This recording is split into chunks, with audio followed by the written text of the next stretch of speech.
എന്താ മനുഷ്യ രാവിലെ തന്നെ വന്ന് തൊള്ള തുറന്ന് അലർന്നേ? പൂമുഖത്തേക്ക് ഒരു ബ്ലാക്ക് ടീ. നിങ്ങൾ പത്രം വായിച്ച് ചായം കുടിച്ചോണ്ട് ഇവിടെ ഇരുന്നോ? ഇന്ന് ഏതാ ദിവസം എന്ന് വല്ല ഓർമ്മയുണ്ടോ? എന്ത് ചോദ്യം ഇത്? നിന്റെ ബർത്ത്ഡേ ഒക്കെ ഞാൻ മറക്കുവോ? അത് ശരി, അപ്പൊ നിങ്ങൾക്ക് അതും അറിയില്ലേ? പിന്നെന്താ ഇന്ന്? എന്റെ മനുഷ്യ, ഇന്ന് അച്ഛൻ വരുന്ന ദിവസാ. വല്ല പിരിവാണോ ഇനി? അതൊന്നുമല്ല, ഇന്ന് വീട് വെഞ്ചരിപ്പാ. ഓ, അച്ഛന് വേറെ പണിയൊന്നുമില്ലേ? ഒരു അവധി ദിവസം കിട്ടിയത് ഇങ്ങനെ പോയല്ലോ. ദൈവദൂഷണം പറയാതെ മനുഷ്യ, നമ്മളോ പ്രാർത്ഥിക്കുന്നില്ല, നമുക്ക് വേണ്ടി അച്ഛനെങ്കിലും പ്രാർത്ഥിക്കട്ടെ. ആ, എന്തെങ്കിലും ആകട്ടെ. ആ കുരുത്തക്കെട്ടവന്മാരൊന്നും ഇതുവരെ എണീറ്റില്ലേ? മിക്കവാറും വെഞ്ചരിപ്പും കഴിഞ്ഞ് അച്ഛൻ പോയാലും അവരെ എഴുന്നേക്കും തോന്നണില്ല. അതെങ്ങനെയാ? രാത്രി 2 മണി 3 മണി വരെ മൊബൈലും തോണ്ടി ഇരിപ്പല്ലേ?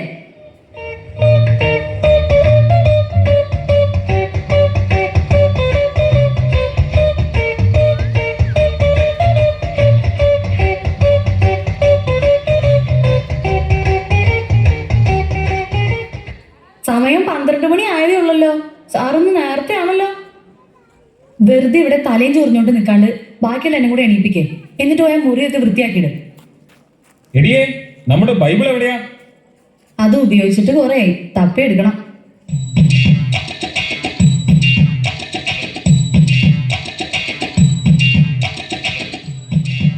എല്ലാവരോടുമായിട്ട് പറയാം, വേഗം ബൈബിള് തപ്പിയെടുത്തോ.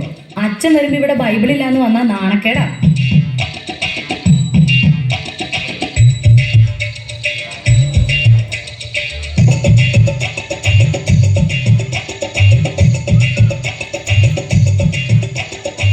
എടി, നീ ആ അപ്പുറത്തെ ശാന്തമ്മയുടെ വീട്ടിൽ പോയിട്ട് ബൈബിള് വാങ്ങിക്കൊണ്ട് വന്നേ. എന്തിനാ അമ്മ ശാന്തി ആന്റിയുടെ വീട്ടിൽ പോകുന്നത്? ഞാൻ മേരി ആന്റിക്ക് घर से ले आती हूँ. കഴിഞ്ഞ ആഴ്ച അവരുടെ പട്ടി നമ്മളെ പൂച്ച ഓടിച്ചെന്ന് പറഞ്ഞ് ഞാൻ വഴക്കുണ്ടാക്കിയില്ലേ? അന്ന് പുറത്തു പറയാൻ കൊള്ളത്തൊക്കെ ഞാൻ അവളെ വിളിച്ചതാ. മാത്രമല്ല, അവളുടെ സ്വഭാവം മോശ. നീ വേഗം പോയിട്ട് ശാന്തമ്മയുടെ അടുത്തുനിന്ന് വാങ്ങിട്ടോ.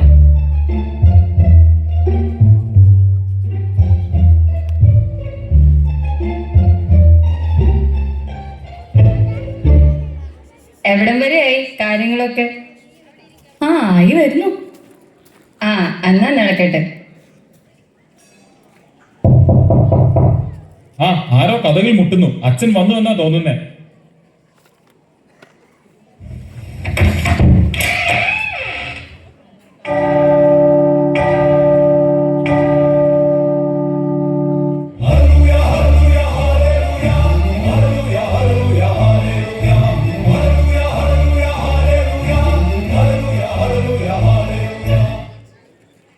ഈശോമിശിഹായെ സ്തുതിയായിരിക്കട്ടെ.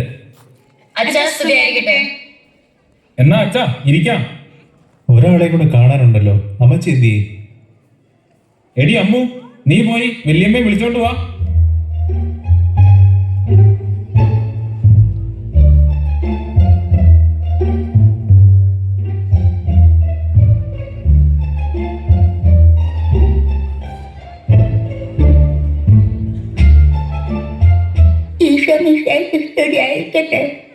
സ്തുതിയായിരിക്കട്ടെ. മൈക്കിളെ, കുറച്ചു നാളായല്ലോ പള്ളിയിലേക്കൊക്കെ കണ്ടിട്ട്. ഒന്നും പറയണ്ട അച്ഛാ, ആകപ്പാടെ ജോലി ഇല്ലാതെ കിട്ടുന്ന ഒരു ദിവസം ഞായറാഴ്ച. അന്ന് രാവിലെ പള്ളിയിൽ പോയ അര ദിവസം പോക്കാം. ഞായറാഴ്ച കുർബാന കടവുള്ളതാണെന്ന് അറിയില്ലേ? അച്ഛ, കടത്തിന്റെ കാര്യം പറഞ്ഞപ്പോഴാ അപ്പുറത്തെ വീട്ടിലെ മേരി ഞങ്ങളുടെ അടുത്ത് നിന്ന് 1000 രൂപ കടം വാങ്ങിയിട്ട് ഇതുവരെ അവള് തിരിച്ചു തന്നിട്ടില്ല. എന്നും അവിടെ പോയി തെറി വിളിക്കാൻ എനിക്ക് വയ്യച്ച. ആ കടവല്ല, ഞായറാഴ്ച കുർബാന നന്നായി ഒരുങ്ങി പങ്കെടുക്കണം എന്നാണ് ഉദ്ദേശിച്ചത്. അച്ഛൻ ആ പറഞ്ഞത് നേരാ. ഈ ഇടവകയില് ഏറ്റവും നന്നായിട്ട് ഒരുങ്ങി വരുന്നത് ഞാനാ. എടാ മോനെ, നിന്നെ പള്ളിയിലോട്ടൊക്കെ കണ്ടിട്ട് കുറെ നാളായല്ലോ. ലാസ്റ്റ് എന്നാ വെച്ചാ പള്ളി ഫുഡ് ഉണ്ടായിരുന്നു? ഓണത്തിനല്ലേ? ആ, എന്നാ ഒന്ന്. ഓണത്തിന് മാത്രം പ്രത്യക്ഷപ്പെടാൻ നീ ആരാണ്? മാവേലി? നിന്റെ കാര്യം എങ്ങനെയാടി? ഇൻട്രസ്റ്റ് ഇല്ലാത്തോണ്ടല്ല അച്ഛാ, ഭയങ്കര തിരക്കാ. രാവിലെ ബാഡ്മിന്റൺ ക്ലാസ്, ട്യൂഷൻ, പിന്നെ വൈകുന്നേരം ഡാൻസ് ക്ലാസ്. ഒട്ടും സമയമില്ല. അപ്പൊ ചുരുക്കി പറഞ്ഞ ഇതിനിടയ്ക്ക് ഒഴിവാക്കാൻ പറ്റുന്നത് പള്ളിയും കുർബാനയും മാത്രമാണ് അർത്ഥം. അപ്പൊ നീയോ? അച്ഛൻ, ഞാൻ പള്ളിയിൽ വരാറുണ്ട്. അച്ഛൻ കാണാത്ത. അങ്ങനെയാണെങ്കിൽ അടുത്ത ആഴ്ച മുതൽ നിന്നെ പള്ളി മുമ്പിൽ കണ്ടോണം. മക്കളെ, ഈ കുർബാനയ്ക്കും സൺഡേ സ്കൂളിനൊക്കെ നമ്മുടെ ജീവിതത്തിൽ വലിയ പ്രാധാന്യമുണ്ട്. അങ്ങനെ പറഞ്ഞു കൊടുക്കച്ചാ. ഞാൻ പറഞ്ഞു ഇവർക്ക് ഒരു അനുസരണയില്ല. അതിന് നിങ്ങൾ എല്ലാ ഞായറാഴ്ചയും വരാറുണ്ടോ? ഇല്ലച്ചാ, സൗകര്യത്ത് വരുമ്പോഴൊക്കെ വരാറുണ്ട്. കുടുംബ പ്രാർത്ഥനയെങ്കിലും ഉണ്ടോ? അതങ്ങനെയല്ല അച്ഛാ. വർക്ക് കഴിഞ്ഞു വന്ന് ഇതിലൊന്നും സമയം കിട്ടില്ല. പിള്ളേരുടെ കാര്യമാണെങ്കിൽ ട്യൂഷൻ ഇല്ലാതെ അവരെ എവിടെ എത്തിക്കാനും പറ്റില്ല. അച്ഛാ, ട്യൂഷൻ മാത്രമല്ല, എൻട്രൻസ് കോച്ചിങ് കൂടെ ഉണ്ട്.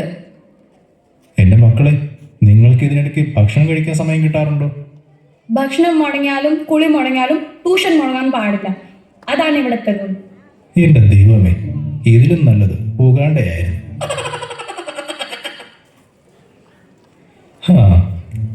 എന്നാ നമുക്കിനി പ്രാർത്ഥിക്കാം. എടാ മോനെ, നീ ആ ബൈബിൾ എടുത്ത് എഫേസോസ് 5:22 മുതലൊന്ന് വായിച്ചേ. ബൈബിളും വേണം.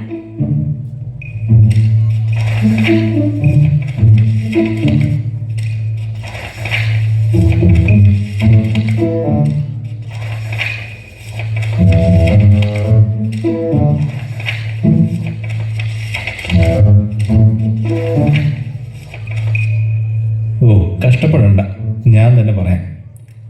മക്കളെ, ഇപ്പോൾ നമ്മൾ കൈത്താക്കാലത്തിലാണല്ലോ. കൈതക്കാലോ? ഇപ്പം മഴക്കാലല്ലേ? മിണ്ടാതിരിടാ. മിണ്ടാതിരിക്കാൻ പറഞ്ഞിട്ട് കാര്യമില്ല. വേദപാഠത്തിന് വേർപ്പിടാതെ ട്യൂഷന് വിട്ട് കഴിഞ്ഞാൽ അവരിതൊക്കെ എങ്ങനെ അറിയും? കൈത്താകാലം എന്നാൽ വിളവെടുപ്പിൻ്റെ കാലം എന്നാണ്. നമ്മളിൽ നിന്ന് ദൈവം ഫലം ആവശ്യപ്പെടുന്ന കാലം. എന്നാൽ നമ്മളോ ഇന്ന് ലോകത്തിൻ്റെ ഫലങ്ങളുടെ പുറകെയാണ്. ഞായറാഴ്ചയും പറ്റുമ്പോഴൊക്കെ നിങ്ങൾ കുർബാന കൂടാൻ പള്ളി വരണം. പിന്നെ കുടുംബ പ്രാർത്ഥനയും മുടക്കരുത്. ഇതൊക്കെ പറ്റുന്ന കാര്യമാണോ അച്ഛാ? ഇതൊക്കെ നമുക്ക് പറ്റണം. ദൈവത്തിനായിരിക്കണം നമ്മുടെ ജീവിതത്തിൽ ഒന്നാം സ്ഥാനം. ഇവിടെ നമ്മൾ ഉണ്ടാക്കുന്ന പേരും പെരുമയും ഒന്നും മരിച്ചാൽ നമുക്ക് കൊണ്ടുപോകാൻ പറ്റത്തില്ല. മക്കളെ ദൈവത്തിലേക്ക് നയിക്കേണ്ടതും മാതാപിതാക്കളുടെ ഉത്തരവാദിത്വമാണ്. ഇനി നിങ്ങളെല്ലാം സ്ഥിരമായി പള്ളിയിൽ കണ്ടേക്കണം. ഞങ്ങൾക്ക് തെറ്റ് പറ്റിപ്പോയച്ചാ, ഞങ്ങൾ മനസ്സിലാക്കുന്നു. ഇനി മുതൽ ദൈവത്തിനായിരിക്കും ഞങ്ങളുടെ ജീവിതത്തിൽ ഒന്നാം സ്ഥാനം. ഞായറാഴ്ച കുർബാന ഞങ്ങൾ മുടക്കത്തേയില്ല. കുടുംബ പ്രാർത്ഥനയും മുടക്കില്ല അച്ഛാ. Praise the Lord. ഇന്ന് ഈ കുടുംബത്തിന് രക്ഷ നൽകുന്നു.